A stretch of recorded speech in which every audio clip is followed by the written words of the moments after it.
in the finals here, and it looks like my luck has run out, having lost the die roll this match. Won at the first two matches, and my opponent in match two had some pretty sketchy land hands. So, yeah, pretty sure I used all my great land action. Here we got a keep, not fantastic, but not horrible. Ooh, our opponent's saying hello. And good luck. And I'm definitely going to keep. We have a 2-drop into a Snakeskin into Bitter Revelation.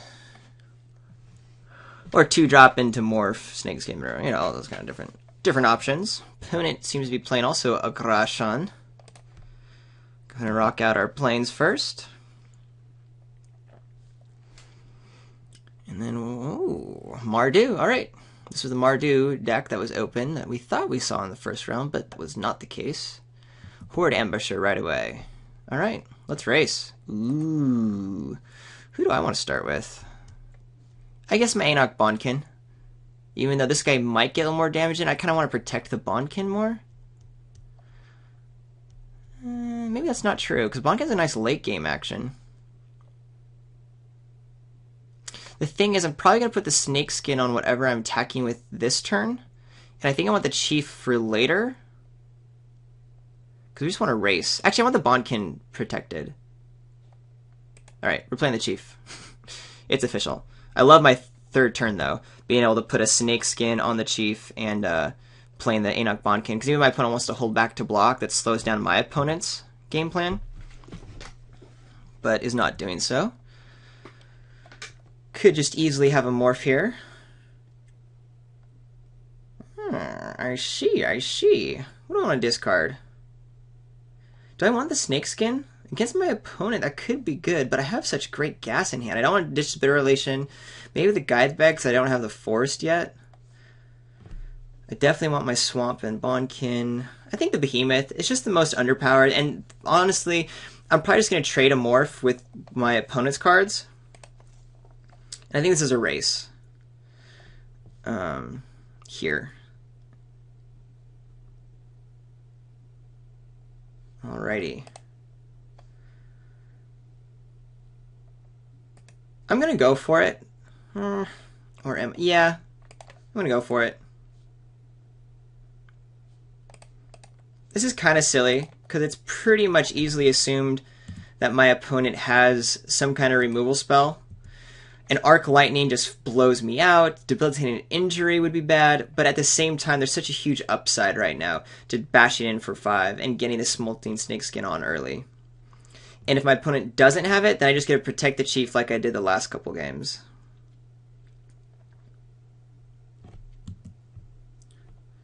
No Arc Lightning is nice. Not blocking yet until my opponent shows me the removal spell.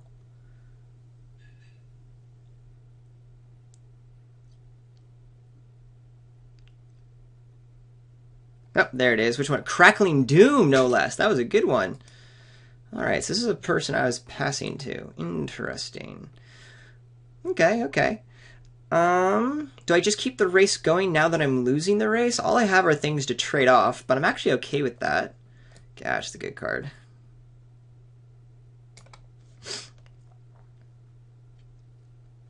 Kind of just want a better Revelation. Fuels up my Sultai Scavenger for later. Ooh. Seeker's nice. Do I need more lands? I'm probably going to draw them naturally. Having the Timely Horde Mate come back makes me really want to be able to trade easier, so I definitely want you. Yeah, because I have plays. Including just Morphs or 2-drops or Sultai Scavengers and whatnot, so. We'll just go ahead and make a trade here. And then play some cards next turn. Eventually we get the Horde Mate to bring back like a Chief or something. I do want to make sure what I am delving isn't one of my 2-drops.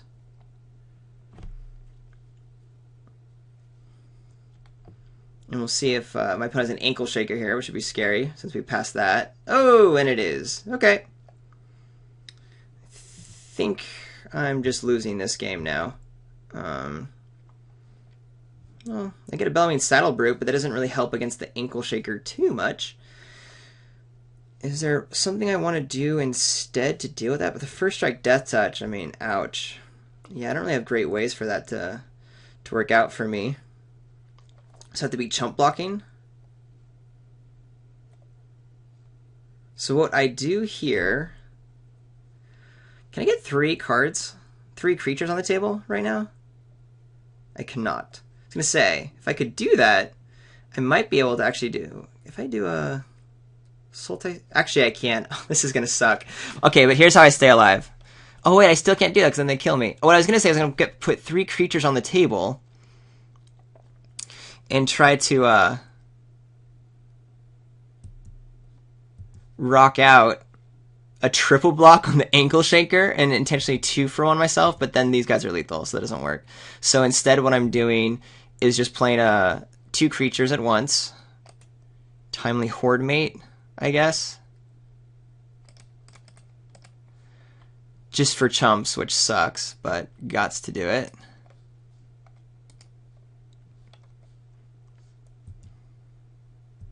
I'm still pretty much dead. I have to just chump block now. Then I go down to 2, and then there's 3 killer dudes. Can't imagine winning.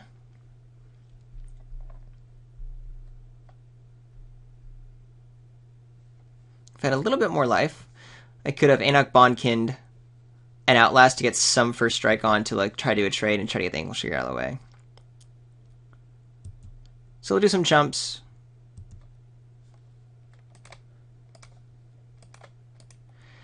Highly doubt I'll be able to see anything of relevance for my opponent, but it's worth giving her a go. And there's nothing, so we'll just go ahead and concede here. Alright. So I went all in on my Molting Snakeskin plan, which I do like it against my opponent. Possibly a Dazzling Ramparts here, just because if my opponent stalls out, we're in good. But we're going to be in a race situation, and I think I could just have played that better in terms of knowing that's what my opponent's deck was looking to do. It does mean I like the kill shot, since we're both going to be trying to just attack as much as possible. This should be able to get something like the Ankle Shaker out of the way. Anything I don't like? Dead Drop is bad, I would presume. There's probably things like the Ponyback Brigades that I'm worried about. So don't want Despise or Dazzling Ramparts. We'll do the Ramparts, though it's also probably not that great. Actually, maybe Shambling Tens is the way to rock. Doesn't deal with the Ankle Shaker thing, like the Dazzling Ramparts does, but I think we're okay against that one card. Whereas Shambling Tenants can just shut down the ground so heavily against what my opponent might be trying to do. So definitely want to play first. I can get so greedy here. But I have to mulligan. Alright, this is much better. We'll keep. 2-drop. Don't know if I'm going to Molting Snakeskin now right away. I might have to wait till I have 4 mana to make that a 4 mana play. We'll see just exactly what happens here.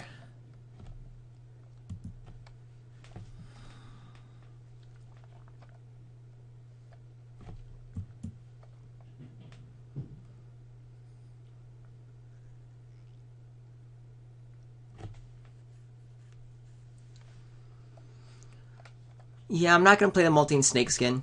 It was pretty reckless in the first place. And I think I was just tempted by that quick power. Whereas against my opponent, I think this will end up being a very good card to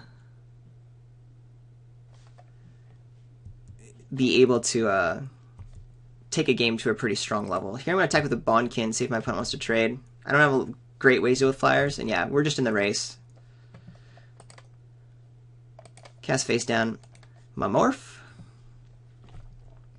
which I will trade off. I don't have any of my force yet, so even though this guy is really good against my opponent, I'm not sure that I'm going to be able to get it cast, or get it flipped up, rather, into its lifelink mode. Not horrible to feel the Sultai Scavenger either. So I'm just considering my Morph a 2-2. Arc Lightning. Ooh, getting me.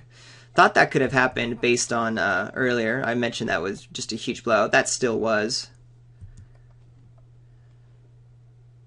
Only good news is I can play the Scavenger now on turn 4. That's not exactly great news, though. And maybe I'll back it up with the Molting Snakeskin if this guy stays alive, so...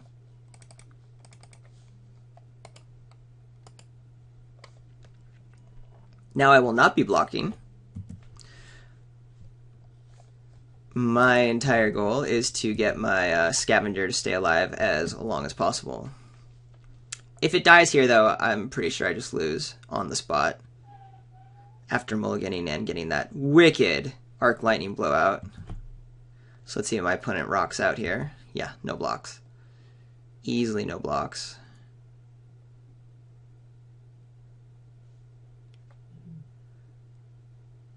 Alright. Even though progressing the board would be bad, now I'm actually happy because I can just discard my planes, get my Snakeskin, and see if 5 against 4 ends up... Oh! Ouch! Alright. Brutal. Just brutal. Well, I have to block now. I was going to try to attack. Take up arms can get good. I'm going to block the Leaping Master then. See if that gets me anywhere. But I really don't have any decisions being this far on the back foot. Okay. Is there a finisher here of some sort? Heart Piercer. That's probably why I put it in hand when last attack, because either way goes well.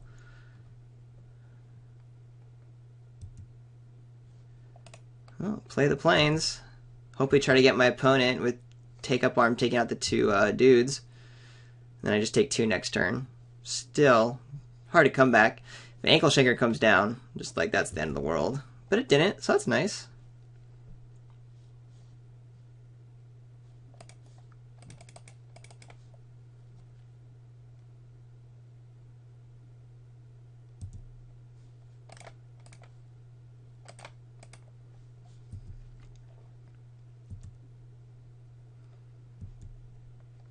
Not too sure if I can crawl back into this game. I think my opponent would have to just have only lands in hand and then just whiff for like 4 or 5 turns.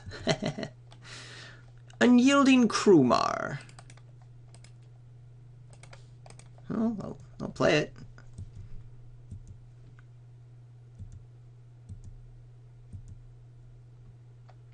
Put in front of the Mardu Heart Piercer. This guy could be the 5/3, which would suck. Crackling Doom! Yeah, we're dead.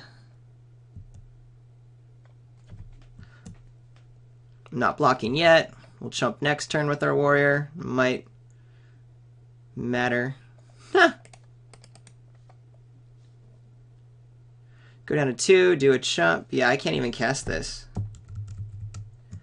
Cause I guess if I got into my my other Delver. Hold on, though. So the only way Bitter Revelation works right now for me, I go down to 2, is if I get the my Delve creature. I already have the Scavenger. It's the other one. It's the 3 whatever. However, next turn, if I don't do this, I just do still a chump. I'm down to 2. I draw 1 card. And I don't have any outs besides that card anyway. So actually, this gets me the most likely to dig for the 1 out I have in my deck. Alright, so Seeker will take, and Forest will take, even though there's no real need for the Forest, right?